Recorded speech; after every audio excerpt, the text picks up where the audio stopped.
हे दोस्तों नमस्कार। एक बार आप सभी साथियों का फिर से स्वागत है आपके अपने यूट्यूब चैनल एग्जाम गुरु सेंटर में। दोस्तों आज का ये वीडियो संबंधित है केंद्रीय रिजर्व पुलिस बल SCGD CRPF 2021 की जो वैकेंसी चल रही है उसका महत्वपूर्ण पोर्शन समान हिंदी, जिसका फर्स्ट पार्ट कल हम आप सभी साथियों तक शेयर किए थे। आज उसी का सेकेंड पार्ट हम आगे बढ़ा रहे हैं, जिससे आप सभी साथी लास्ट तक देखिएगा। अगर पसंद आए तो ज़्यादा से ज़्यादा अपने दोस्तों और जवानों के पास शेयर अवश्य करिएगा। शुरू करते हैं दोस्तों। कल 52 तक हुआ था, आज 53 से स्टार्ट करते हैं। निर्देश पहले पढ़ लेते हैं। दिए गए मुहावरों का सही अर्थ बताइए। 53 क्वेश्चन नंबर है। पेट में दाढ़ी होना। ऑप्शन ए है धूर्त प्राणी, बी है रोग ग्रसित होना, सी है पेट तक लंबी दाढ़ी होना, डी है देखने में सीधा किंतु चालाक होना। राइट आंसर क्या होगा? ऑप्शन नंबर डी, देखने में सीधा और किंतु चालाक होना इसका राइट आंसर होगा। अगला क्वेश्चन है 54। पापड़ बेलना। पापड़ बनाना, मुसीबत उठाना, या खाना बनाना, या पतली रोटी बेलना। राइट आंसर क्या होगा? ऑप्शन नंबर बी, मुसीबत उठाना पापड़ बेलने मुहावरे का सही अर्थ होगा। अगला क्वेश्चन है 55। पानी पानी होना। ऑप्शन ए है घबरा जाना, बी है बहुत भीग जाना, सी है बहुत लज्जित होना, डी है बाढ़ आ जाना। राइट आंसर क्या होगा? ऑप्शन नंबर सी, बहुत लज्जित होना। अगला क्वेश्चन है गुलर का फूल होना। ऑप्शन ए है सुगंधित होना, बी है फूल की तरह खिलना, सी है दुर्लभ होना, डी है अति प्रसन्न होना। राइट आंसर क्या होगा? ऑप्शन नंबर सी, दुर्लभ होना गुलर का फूल होना मुहावरे का शुद्ध अर्थ होगा। 57। चांदी का जूता मारना। ऑप्शन ए है जूती में चांदी रखकर मारना, बी है रिश्वत देना, सी है बहुत संपन्न होना, डी है जूते में चांदी लगा होना। राइट आंसर क्या होगा? ऑप्शन नंबर बी, रिश्वत देना चांदी का जूता मारना मुहावरे का सही अर्थ होगा। नेक्स्ट क्वेश्चन है 58 यानी 58। कान का कच्चा होना। ऑप्शन ए है कम सुनना, बी है सुनी बात पर विश्वास करना, सी है दूसरे की बात न मानना, डी है कान का कमजोर होना। राइट आंसर क्या होगा? ऑप्शन नंबर बी, सुनी बात पर विश्वास करना यानी कान का कच्चा होना मुहावरे का सही अर्थ है। दोस्तों इंपॉर्टेंट है, एग्जाम में 1 या 2 नंबर के अवश्य पूछ लिए जाते हैं। अगला क्वेश्चन है 59। 19-20 होना। ऑप्शन ए है बहुत कम अंतर होना, बी है बहुत अंतर होना, सी है हिसाब जोड़ना, डी है भाग जाना। राइट आंसर क्या होगा? ऑप्शन नंबर ए, बहुत कम अंतर होना 19-20 होना मुहावरे का सही अर्थ है। क्वेश्चन नंबर 60 है। खून का घूंट पीना यानी गुस्सा करना, या खून की उल्टी करना, या क्रोध दबाना, या दांत से ओठ कट जाना। राइट आंसर क्या होगा? ऑप्शन नंबर सी, क्रोध दबाना यानी खून का घूंट पीने मुहावरे का सही अर्थ है। 61 से 68 तक निर्देश दिया गया है। दोस्तों नीचे लिखे लोकोक्तियों के सही अर्थ का चयन कीजिए। लोकोक्तियां दिया गया है, उनका सही अर्थ क्या होगा उसे हम आप सभी साथियों तक शेयर कर रहे हैं। आगे नाथ न पीछे पगहा। ऑप्शन ए है पूर्ण स्वतंत्र, बी है अपने मन की करना, सी है बंधन रहित होना, डी है इधर उधर भागना। राइट आंसर क्या होगा? ऑप्शन नंबर सी, बंधन रहित होना आगे नाथ न पीछे पगहा लोकोक्ति का सही अर्थ है। अगला क्वेश्चन है 62। अंधे पीछे कुत्ते खाएं। बेहिसाब काम करना, असावधानी से अयोग्य को लाभ, लाचारी का अनुचित लाभ, अपना माल लुटाना। राइट आंसर क्या होगा? ऑप्शन नंबर सी, लाचारी का अनुचित लाभ। नेक्स्ट क्वेश्चन है 63। अधजल गगरी छलकत जाए। काफ़ी एग्जाम में कई बार पूछा गया दोस्तों, इसलिए इसको अच्छे से तैयार कर लें। ऑप्शन ए है गगरी में छेद होना, बी है बेकायदे काम करना, सी है व्यर्थ की बातें करना, डी है कम ज्ञान का अधिक प्रदर्शन करना। राइट आंसर क्या होगा? ऑप्शन नंबर डी, कम ज्ञान का अधिक प्रदर्शन करना। दोस्तों कभी कभी काफ़ी सिंपल क्वेश्चन हम छोड़कर चले आते हैं, इसलिए सिंपल क्वेश्चन का भी ध्यान अच्छे से देना है। अगला क्वेश्चन है 64। कहाँ राजा भोज, कहाँ गंगू तेली। 4 ऑप्शन दिए गए हैं। दुख के बाद सुख का समय देखना, दोस्ती सदा बराबर की अच्छी होती है, सी है बड़े लोगों के साथ छोटे लोगों की बराबरी नहीं हो सकती, डी है ऊंचे पद से नीचे पद पर आना। राइट आंसर क्या होगा? ऑप्शन नंबर सी, बड़े लोगों के साथ छोटे लोगों की बराबरी नहीं हो सकती है। 65 क्वेश्चन नंबर है। जस दुल्हा तस बनी बराता। ऑप्शन ए है अच्छा दूल्हा और अच्छे साथी, बी है अच्छा दूल्हा और खराब बराती, सी है सभी लोगों का अच्छा होना, डी है जैसा व्यक्ति वैसा साथी। राइट आंसर क्या होगा? ऑप्शन नंबर डी, जैसा व्यक्ति वैसा साथी इसका राइट आंसर होगा। अगला क्वेश्चन है 3 लोग से मथुरा न्यारी यानी बहुत सुंदर होना, या दूर की वस्तु सुंदर लगना, या जरूरत से ज़्यादा बढ़ाई करना, या कृष्ण भक्त होना। राइट आंसर क्या होगा? ऑप्शन नंबर सी, जरूरत से ज़्यादा बढ़ाई करना इसका राइट आंसर होगा। अगला क्वेश्चन है 67 थोथा चना बाजे घना। इंपॉर्टेंट है दोस्तों, कई बार एग्जाम में पूछा जा चुका है। ऑप्शन ए है बहुत अधिक बोलना, ओछे व्यक्ति अधिक दिखावा करते हैं, बढ़ा चढ़ाकर बात करना, बहुत शोर करना। थोथा चना बाजे घना का राइट आंसर क्या होगा? ऑप्शन नंबर बी, ओछे व्यक्ति अधिक दिखावा करते हैं, इसका सही जवाब होगा। अगला क्वेश्चन है 68 खग जाने खग ही की भाषा। 4 ऑप्शन दिए गए हैं। पक्षियों की भाषा जानना, समान प्रवृत्ति वाले ही एक दूसरे को समझते हैं, सी है पक्षी अपनी भाषा स्वयं समझते हैं, डी है पक्षियों की तरह बोलना। राइट आंसर क्या होगा? ऑप्शन नंबर बी, समान प्रवृत्ति वाले ही एक दूसरे को समझते हैं, इसका राइट आंसर होगा खग जाने खग ही की भाषा लोकोक्ति का। अगला क्वेश्चन है 69 हिंदी साहित्य के किस भाव को व्यभिचारी भाव भी कहा जाता है? दोस्तों इंपॉर्टेंट है, काफ़ी बार एग्जाम में पूछा जा चुका है। क्वेश्चन एक बार फिर से रिपीट करते हैं। हिंदी साहित्य के किस भाव को व्यभिचारी भाव भी कहा जाता है? ऑप्शन ए है विभाव, बी है अनुभाव, सी है स्थायी भाव, डी है संचारी भाव। राइट आंसर क्या होगा?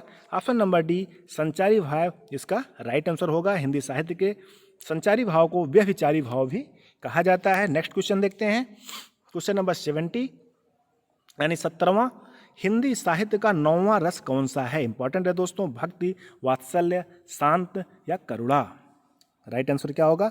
ऑप्शन नंबर सी, शांत रस जो है हिंदी साहित्य का 9वां रस है। 71 क्वेश्चन, रस कितने प्रकार के होते हैं? ऑप्शन ए है 3, बी है 7, सी है 8, डी है 9।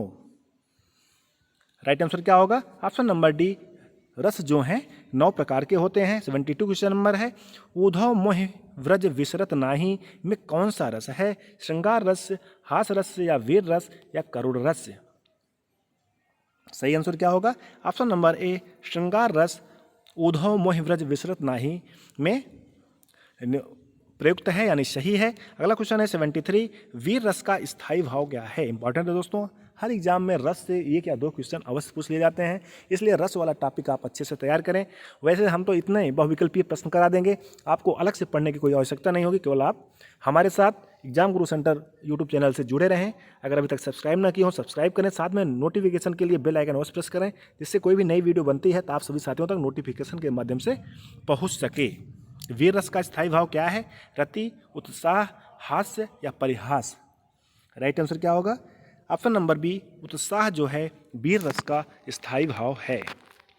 अगला क्वेश्चन 74 उस काल मारे क्रोध के तन कांपने उसका लगा, मानो हवा के जोर से सोता हुआ सागर जगा। प्रस्तुत पंक्तियों में कौन सा रस है? इंपॉर्टेंट है दोस्तों, एक बार फिर से रिपीट करते हैं। उस काल मारे क्रोध के तन कांपने उसका लगा, मानो हवा के जोर से सोता हुआ सागर जगा। इसमें कौन सा रस है? ऑप्शन ए दिया गया है वीर रस, बी है रौद्र रस, सी है अद्भुत रस, डी है करुण रस। राइट आंसर क्या होगा? ऑप्शन नंबर बी, रौद्र रस इसका राइट आंसर होगा। अगला क्वेश्चन है 75 मन पछतई हैं अवसर बीते, दुर्लभ देह पाई हरिपद भजु करम बचन अरुणिके में कौन सा रस है?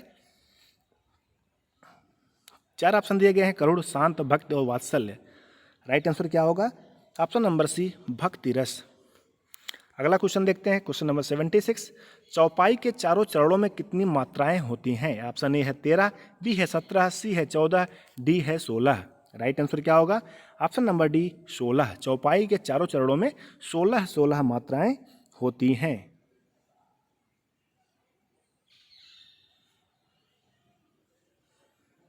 अगला क्वेश्चन देखते हैं। क्वेश्चन नंबर 77 छंद कितने प्रकार के होते हैं? 3 प्रकार के, 2 प्रकार के, 5 प्रकार के या 4 प्रकार के। राइट आंसर क्या होगा? ऑप्शन नंबर ए, 3 प्रकार के छंद होते हैं। क्वेश्चन नंबर 78 है दोहा के प्रथम और तृतीय चरण में कितनी मात्राएं होती हैं? ऑप्शन ए है 11, बी है 12, सी है 14, डी है 13। राइट आंसर क्या होगा?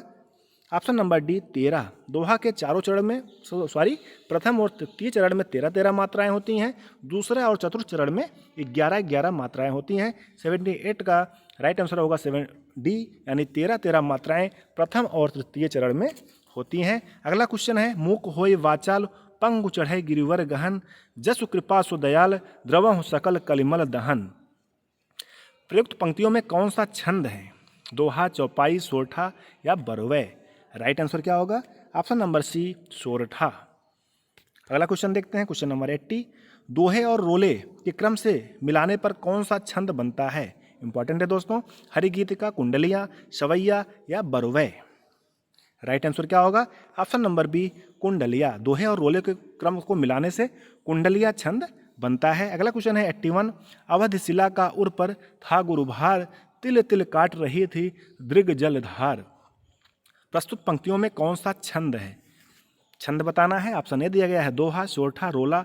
ऑप्शन डी है बरवे। राइट आंसर क्या होगा?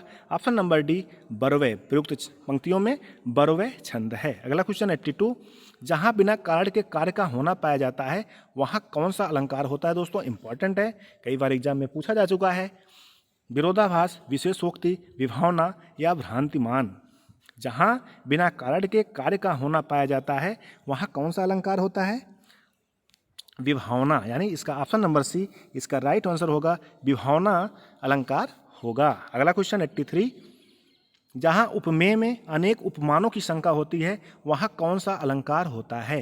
जहां उपमेय में अनेक उपमानों की शंका होती है वहां कौन सा अलंकार होता है? यमक होता है या श्लेष होता है या भ्रांतिमान या संदेह? राइट आंसर क्या होगा? ऑप्शन नंबर डी, संदेह। जहां उपमेय में अनेक उपमानों की शंका होती है वहां पर संदेह अलंकार होता है। नेक्स्ट क्वेश्चन है 84। भारत के समभारत है में कौन सा अलंकार है? भारत के समभारत है, ऑप्शन ए है रूपक, अनन्वय, उपमा या यमक। राइट आंसर क्या होगा? ऑप्शन नंबर बी, अनन्वय। भारत के समभारत है में अनन्वय अलंकार होगा। अगला क्वेश्चन 85। पूत कपूत क्यों धन संचय, पूत सपूत तो क्यों धन संचय। प्रस्तुत पंक्तियों में कौन सा अलंकार है? दोस्तों इंपॉर्टेंट है, कई बार एग्जाम में पूछा जा चुका है। छेकानुप्रास, लाटानुप्रास या वृत्त्युनानुप्रास या अंत्यानुप्रास। राइट आंसर क्या होगा? ऑप्शन नंबर बी, लाटानुप्रास इसमें प्रयुक्त अलंकार है। अगला क्वेश्चन 86। उसी तपस्वी से लंबे थे देवदार दो चार खड़े। इस पंक्ति में कौन सा अलंकार है? अनुप्रास है, प्रतीप है, रूपक है या यमक है? राइट आंसर क्या होगा? ऑप्शन नंबर बी, प्रतीप अलंकार होगा। उस तपस्वी से लंबे थे देवदार दो चार खड़े में जो प्रयुक्त अलंकार है वो प्रतीप अलंकार है। अगला क्वेश्चन 87। रहमन पुत्री श्याम मनहु जलज मधुकर लसय। प्रयुक्त पंक्ति में कौन सा अलंकार है? रूपक, उत्प्रेक्षा, यमक या उपमा। क्वेश्चन क्या है फिर से रिपीट करते हैं। रहमन पुत्री श्याम मनहु जलज मधुकर लसय। मनु मानो, यानी यहाँ पे कौन सा अलंकार होगा? उत्प्रेक्षा अलंकार। ऑप्शन नंबर बी इसका राइट आंसर होगा। 87 का बी यानी उत्प्रेक्षा अलंकार होगा। रहमन पुत्री श्याम मनहु जलज मधुकर लसय। अगला क्वेश्चन है 88। उदित उदयगिरि मंच पर रघुबर बाल पतंग, बिखसे संत सरोज सब, हर्षे लोचन भृंग। में कौन सा अलंकार प्रयुक्त है? ऑप्शन ए है उपमा, बी है उत्प्रेक्षा, सी है श्लेष, डी है रूपक। राइट आंसर क्या होगा? ऑप्शन नंबर डी, रूपक। इसमें क्या होगा? रूपक अलंकार होगा। अगला क्वेश्चन 89। ध्रुव स्वामिनी के लेखक कौन है? दोस्तों इंपॉर्टेंट है। ध्रुव स्वामिनी के लेखक कौन है? प्रेमचंद्र जी हैं या जयशंकर प्रसाद या रामचंद्र शुक्ल या हजारी प्रसाद द्विवेदी। राइट आंसर क्या होगा? Option number B, Jaishankar Prasad ध्रुव स्वामिनी के लेखक हैं। अगला क्वेश्चन 90। विनय पत्रिका के रचयिता कौन है? इंपॉर्टेंट है, काफी सिंपल है। सूरदास, रहीमदास, तुलसीदास, केशवदास। राइट आंसर क्या होगा? Option number C, Tulsidas. मानस का हंस के लेखक कौन है? जयशंकर प्रसाद, प्रेमचंद्र, महावीर प्रसाद द्विवेदी या अमृतलाल नागर। राइट आंसर क्या होगा? ऑप्शन नंबर डी, अमृतलाल नागर मानस का हंस के लेखक हैं। अगला क्वेश्चन 92। मजदूरी और प्रेम के लेखक कौन हैं? ऑप्शन ए सरदार पूर्ण सिंह, बी है बालकृष्ण भट्ट, सी है प्रताप नारायण मिश्र, डी है रामचंद्र शुक्ल। राइट आंसर क्या होगा? ऑप्शन नंबर ए, सरदार पूर्ण सिंह मजदूरी और प्रेम के लेखक हैं। निम्नलिखित में कौन सी पुस्तक सुमित्रा नंदन पंत द्वारा लिखी नहीं है? ज्योत्सना, चिदम्बरा, नीरजा, युगवाड़ी। राइट आंसर क्या होगा? ऑप्शन नंबर सी, नीरजा जो है सुमित्रा नंदन पंत जी द्वारा नहीं लिखा गया है। ज्योत्सना, चिदम्बरा और युगवाड़ी सुमित्रा नंदन पंत जी द्वारा लिखी हुई पुस्तक है। निम्नलिखित में कौन सी पुस्तक प्रेमचंद्र द्वारा लिखित नहीं है? कायाकल्प, रंगभूमि, जय पराजय या प्रेमाश्रम। राइट आंसर क्या होगा? ऑप्शन नंबर बी, जय पराजय मुंशी प्रेमचंद्र जी द्वारा नहीं लिखी हुई पुस्तक है। अगला क्वेश्चन है 95। नूतन ब्रह्मचारी उपन्यास के रचनाकार का नाम क्या है? भारतेंदु हरिश्चंद्र, आचार्य चतुर्सेन, बालकृष्ण भट्ट या श्रीनिवास। राइट आंसर क्या होगा? Option number C, Balkrishna Bhatt Nutan Brahmachari उपन्यास के रचनाकार हैं। इंपॉर्टेंट है दोस्तों। अगला क्वेश्चन 96, दुख ही जीवन की कथा रही, क्या कहूँ आज जो नहीं कही। प्रस्तुत पंक्तियों के रचयिता का नाम क्या है। दुख ही जीवन की कथा रही, क्या कहूँ आज जो नहीं कही। ऑप्शन ए है महादेवी वर्मा, बी है जयशंकर प्रसाद, डी है सुमित्रा नंदन पंत और सी है सूर्यकांत त्रिपाठी निराला। राइट आंसर क्या होगा? Option number C, Suryakant Tripathi Nirala. दुख ही जीवन की कथा रही, क्या कहूँ आज जो नहीं कही, उसके रचयिता हैं। अगला क्वेश्चन 97, एकदा नैमिषारण्य के लेखक कौन है। विद्यानिवास मिश्र, अमृतलाल नागर, हजारी प्रसाद द्विवेदी या विष्णुकांत शास्त्री। राइट आंसर क्या होगा? ऑप्शन नंबर बी, अमृतलाल नागर जी एकदा नैमिषारण्य के लेखक हैं। नेक्स्ट क्वेश्चन नंबर 98, कलम का सिपाही। इंपॉर्टेंट है दोस्तों। क्या है? आत्मकथा है या रेखाचित्र है या संस्मरण है या जीवनी है। राइट आंसर क्या होगा? ऑप्शन नंबर डी, जीवनी। कलम का सिपाही एक जीवनी है। हिंदी की पहली कहानी लेखिका का नाम क्या है। बंग महिला, सत्यवती, चंद्रकिरण या चंद्रकांता। राइट आंसर क्या होगा? ऑप्शन नंबर ए, बंग महिला। इस वीडियो का लास्ट क्वेश्चन दोस्तों, अगर पसंद आया हो तो आप सभी साथी अपने सभी दोस्तों के पास ज़्यादा से ज़्यादा शेयर करें, जिससे वो भी इन प्रश्नों को अच्छे से तैयार कर सकें। लास्ट क्वेश्चन है 100वां नंबर है, हिंदी साहित्य में प्रयोगवाद के प्रवर्तक का नाम है। निराला, अज्ञेय, सुमित्रानंदन पंत या जयशंकर प्रसाद। राइट आंसर क्या होगा? ऑप्शन नंबर बी, अज्ञेय। यानी हिंदी साहित्य में प्रयोगवाद के जो प्रवर्तक हैं वो कौन थे? अज्ञेय जी थे। इस प्रकार से दोस्तों आज का ये अपना समान हिंदी पार्ट 1 कल अपलोड किया था, पार्ट 2 आज हम आप सभी साथियों तक शेयर कर रहे हैं। ख़त्म हुआ, आप सभी साथी पूरा देखे होंगे और अच्छा भी लगा होगा। और दोस्तों अगर अभी तक चैनल को सब्सक्राइब ना किया हो, सब्सक्राइब अवश्य कर लें। साथ में बेल आइकन अवश्य प्रेस करें, जिससे हमारे द्वारा बनाई गई कोई वीडियो आप सभी साथियों तक आसानी से प्राप्त हो सके। और साथ में आप सभी दोस्तों को पास ज़्यादा से ज़्यादा शेयर करें, जिससे ज़्यादा लोग इससे जुड़कर इस प्रश्नों का लाभ उठा सकें। ठीक है दोस्तों, मिलते हैं नेक्स्ट वीडियो में। तब तक के लिए धन्यवाद। जय हिंद।